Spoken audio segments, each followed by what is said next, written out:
Hey everyone, finding sources for your first essay is going to be very easy for you. I did put one essay that you can use into the modules. It's the EBSCO one, and all you have to do is click on it. It's about difficulties for law enforcement using facial recognition. If you want to use it, that's fine. If you don't, find 3 of your own. Okay? And doing so is going to be really easy. You just need to navigate to the mjc.edu homepage. And then once there, click on the hamburger and go to the library. Under library, you can click on articles and databases. You can also make an appointment with the tutor if you want to, but for right now, articles and databases. And then when there, you have so many databases that you want to use. Now, your focus is to get credible sources about using facial recognition software, perhaps the positives and the negatives, how it's used, what are the benefits, what are the disadvantages, etc. We have 66 databases. I'll just name 3, okay, that you can find. Academic Search Complete is a good one. It's the first one listed. We can come back to that later. EBSCO is what I use to find the article that I put into your module. And then also I would say Gale Academic OneFile is a really good source for this. Now, you can look through these. These are pertinent to all the classes that you take at MJC. Some are specific to specific disciplines, like CINAHL is there for nurses, etc. ERIC is for education majors. But, Gale, EBSCO, Academic OneFile, they work for us. I'm going to use Gale just for the purposes of giving you an example right now. What I would like you to do when you go to these pages is to make sure that your search, you can use whatever search terms you want, okay? But let's make sure that your search terms have full text so that you can read them online, and that they're peer-reviewed so that they give you credibility. And facial recognition software, let's be specific though. Advantages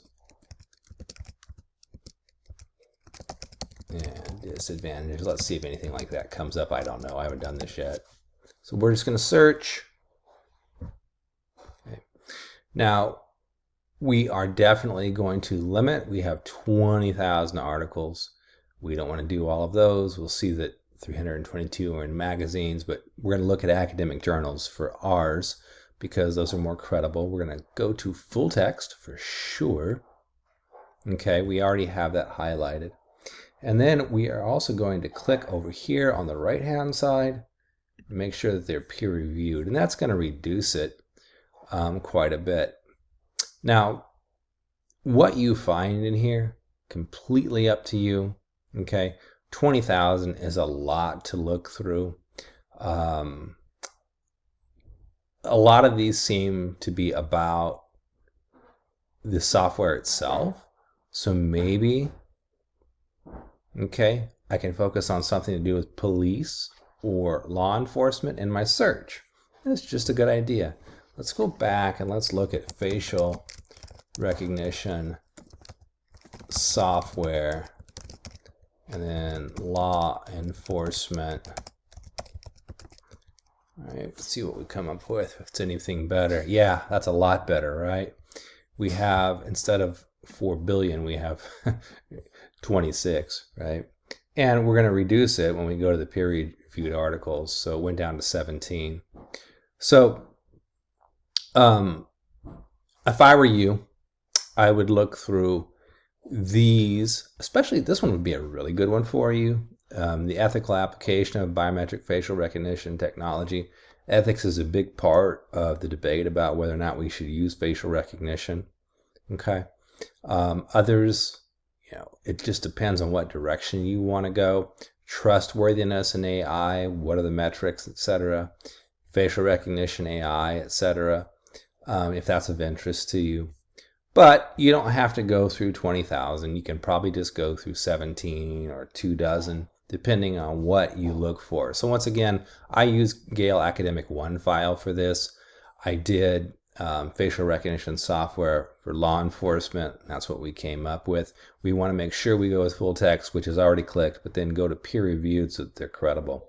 Again, you have to use 3. You can use the one that I put into the modules. If you don't want to, that's fine. But just go through these and incorporate them into your thinking. Introduce the titles and the authors in your introductions, right? And then when you get to the body, you can just refer to the articles by the last name of the author. You don't have to repeat the titles after you've given it once in the introduction, and then you use that to support your discussion for or against using facial recognition software. All right, well, that's it for now. Hope that was helpful, and I'm always on the other end if you need more help. Bye for now.